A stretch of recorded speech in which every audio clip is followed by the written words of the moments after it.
नमस्कार, मेरा नाम है अर्जुन गुप्ता और आप देख रहे हैं समाचार हाईवे। अभी मैं उपस्थित हूं नोएडा में और नोएडा से आगामी 2024 लोकसभा चुनाव का लोगों का क्या राय है, अगला प्रधानमंत्री के रूप में यहां की जनता किसको चुनना चाहते हैं। चलिए यहां के जनता से बात करते हैं। अगला प्रधानमंत्री किसको देखना चाहते हैं? अगला प्रधानमंत्री 24 में वो होना चाहिए, इसको रोजगार हो, जो रोजगार दे। आप बीजेपी की सरकार 9 साल से ज़्यादा रह गए, आपको क्या लगता है बीजेपी की सरकार ने रोजगार नहीं दिया? BJP already is the fail the government, ठीक है, सेंटर पे। मैं तो बस यही कहूँगा कि इंडिया अलायंस जो बना है ना, उसका प्रधानमंत्री हो और कैबिनेट में सारे मंत्री उसी अलायंस के हों, क्योंकि आज हम पता है यहाँ का जो नोएडा एक्सपोर्ट हब जो बर्बाद हुआ है, वो एक्सपोर्ट काम करने वाले से पूछो क्यों बर्बाद हुआ है। आपको तो पता होगा ना, आप ही बता दो। ये एक्सपोर्ट ड्यूटी, जीएसटी, ये मालिक झेल रहे हैं, यहाँ के जीएसटी मालिक झेल रहे हैं। तो उनका जो प्रोग्राम था पूरी तरह बर्बाद हो चुका है। यहाँ का एक्सपोर्ट पूरी तरह से बर्बाद, फेल है, काम नहीं है। 9 साल में मोदी का क्या काम आपको लगा है? के लिए काम कर रहे हो या जनता के लिए काम कर रहे हो? जनता के लिए नहीं, प्रधानमंत्री हो तो सवाल वो प्रधानमंत्री बोल रहे हैं कि मैंने बहुत सारे ऐसे योजना लाए हैं जिसका लाभ उठाया है जनता ने, तो सवाल तो बनता है ना। योजना कौन सी योजना लेके आए? प्रधानमंत्री आवास योजना। एक योजना बताइए हमें। शौचालय योजना। शौचालय मेरे घर पे नहीं है। शौचालय घर पे नहीं है? बाहर जाते हैं आप? बाहर जाते हैं। मेरे घर पे आज भी जो मेक इन इंडिया और डिजिटल इंडिया का नारे देते हैं ना, मेरे घर पे आज भी शौचालय नहीं है। मैं वो शख्स खड़ा हूँ आपके सामने, राशन कार्ड का बाध्य अधिकारी हूँ। उसको राशन कार्ड है जिसके पास, उसके घर पे शौचालय नहीं है। दिखाएंगे ये न्यूज़ आप? बिल्कुल बिल्कुल, एक भी नहीं कटेगा, पूरा न्यूज़ दिखेगा। बाकी मीडिया भी दिखाती है, बाकी एडिट करके साफ कर देते हैं। जो दिखाना होता है दिखाते वही हैं, जो दिखाना होता है दिखाते वही हैं वो। तो ये जो डाटा दिखा रहे हैं मोदी जी का, जो डाटा क्या है समझ नहीं भाई। डाटा किसको मिला है फिर शौचालय? INS का डाटा देखा तुमने? छत्तीसगढ़ देखा? छत्तीसगढ़ का जो रिव्यू आया है तत्काल में INS का, आपने देखा? उसमें कितनी सीटें मिल रही छत्तीसगढ़ में? केवल 27 INS के सर्वे में। INS के सर्वे में 27 सीट्स मिल रही हैं कांग्रेस को, बीजेपी को, और वहाँ भी 67 प्लस के साथ कौन आ रही है पता है? कांग्रेस। और मैं कांग्रेस का कोई कार्यकर्ता नहीं हूँ, इसलिए नहीं बोल रहा हूँ इस चीज़ को। मैं मारा हुआ हूँ मजदूरी का, मैं मजदूरी का मारा हुआ हूँ। मैं दिहाड़ी मजदूर हूँ, 300-400 रुपये 500 रुपये काम करने वाला यहाँ पे। आज खाना पीना, दिहाड़ी का काम करना कितना मुश्किल है, वो जो झेलता है ना वो जानता है।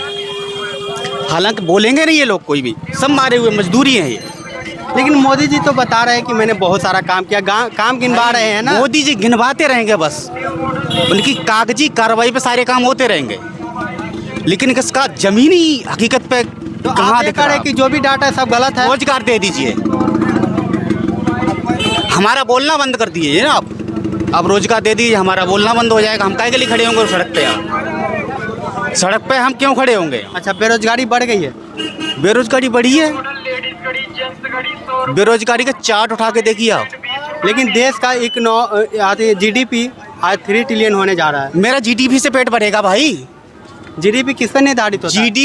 GDP से पेट नहीं भरेगा मेरा। मैं तो अनपढ़ आदमी हूँ, मेरा पेट GDP से नहीं भरेगा। मेरा पेट भरेगा रोटी से। और रोटी कहाँ से आएगी? जहाँ मैं काम करने जाता हूँ। और जब वहाँ काम नहीं होगा तो रोटी का क्या करेंगे? जब रोटी नहीं होगी मेरे लिए, काम लेके आइए, रोजगार लेके आइए। आपको क्या लगता है रोजगार नहीं है? ये भाई सही कह रहे हैं कि पिछले कुछ दिनों से जो है बेरोजगारी दर बहुत बढ़ गए हैं। ये बहुत बड़ी सच्चाई, कड़वी सच्चाई है जो मोदी सरकार को इस पे ध्यान देना चाहिए। मोदी गवर्नमेंट कहती है कि पकोड़े तल लो, मतलब कोई भी काम होता है, छोटा या बड़ा नहीं। लेकिन जिस हिसाब से वो MSME को प्रमोट कर रहे हैं, छोटे उद्योग कुटीर उद्योग को प्रमोट कर रहे हैं, उस हिसाब से ज़मीनी स्तर पे दिख नहीं रहा है। क्योंकि ज़मीनी स्तर पे जब कुटीर उद्योग छोटे छोटे उद्योग लगेंगे तो रोज़गार बढ़ेंगे लोगों के बीच, वो चीज़ रिजल्ट नहीं आई जो हम एक्सपेक्ट करते हैं मोदी गवर्नमेंट से। तो ये भाई सही कह रहे हैं कि बेरोज़गारी दर पिछले कुछ सालों में बहुत बढ़ी है, बहुत ज़्यादा बढ़ी है। और महंगाई की बात करें तो महंगाई दर भी बहुत बढ़ी है। ये MSN का डाटा भी कहता है, MSN का डाटा भी कहता है ये चीज़ कि बेरोजगारी 2.5 ये पिछले 6 महीने के अंदर बढ़ी है, 2.5। ये जो महंगाई दर बढ़ी क्यों? अब ये तो रोजगार मंत्रालय, मैं तो उसको बेरोजगार मंत्रालय बोलता हूँ। रोजगार मंत्रालय तो रहा ही नहीं, बेरोजगार मंत्रालय हो गया वो। अच्छा, लॉ एंड ऑर्डर कैसा लग रहा है अभी? लॉ एंड ऑर्डर यूपी के अंदर, हाँ, सुरक्षा पूरे व्यवस्था अंदर इंडिया के अंदर, पूरा केंद्र में, केंद्र की बात केंद्र में तो सही है, कुल मिला के अच्छा है, जहाँ भी है ठीक है। बाकी जो मणिपुर की बात कहूँ तो मणिपुर का शर्मनाक है और ये उनको मानना पड़ेगा। मणिपुर के जो अंदर हुआ वो वास्तव में शर्मनाक घटना हुई है और आज भी वहाँ पे घटनाएं हो रही हैं, लेकिन केंद्र जो है उस पर चुप्पी साधे हुए है, क्योंकि मणिपुर में आज भी केंद्र की सरकार है, बीजेपी की सरकार है वहाँ भी। लेकिन प्रधानमंत्री जी ने आज भी नए संसद में कल भी उन्होंने बोला, लेकिन मणिपुर के ऊपर 5 मिनट नहीं बोले। अब मणिपुर में भी डबल इंजन सरकार है, बीजेपी का ही सरकार है, और यूपी में भी है। तो यूपी में इतनी सुरक्षा व्यवस्था सही है, इसमें दो राय नहीं है, लेकिन मणिपुर में ऐसा हो जा रहा है, क्या आपको लगता है?